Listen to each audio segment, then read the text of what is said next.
अस्सलाम वालेकुम दोस्तों, आप सब कैसे हैं? उम्मीद है आप सब खैरियत से होंगे।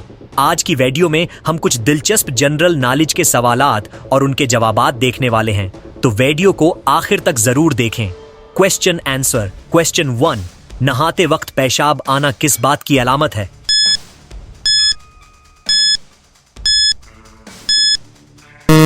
जवाब, नहाते वक्त पेशाब आना ये उमूमन कमजोर मसाना या पेशाब की नाली की बीमारी की अलामत है। क्वेश्चन 2, बिस्तर पर खाना खाने से कौन सी मुसीबत आती है?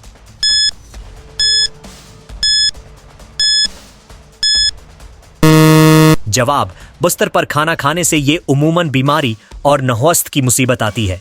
क्वेश्चन 3, बासी रोटी किस बीमारी का बेहतरीन इलाज है?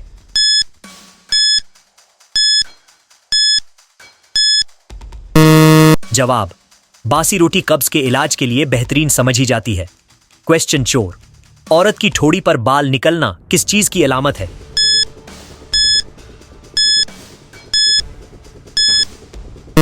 जवाब, औरत की ठोड़ी पर बाल निकलना ये उमूमन हार्मोन की बेतरतीबी हार्मोनल इम्बैलेंस की अलामत है।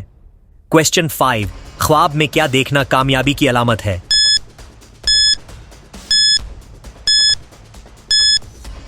जवाब, ख्वाब में सब्ज बाग या हरियाली देखना कामयाबी की अलामत है। दोस्तों, ये थे आज के दिलचस्प सवालात और उनके जवाबात। उम्मीद है आपको वीडियो पसंद आई होगी। मजीद ऐसी मालूमाती वीडियोस के लिए चैनल को सब्सक्राइब करें और वीडियो को लाइक और शेयर करना मत भूलें। शुक्रिया।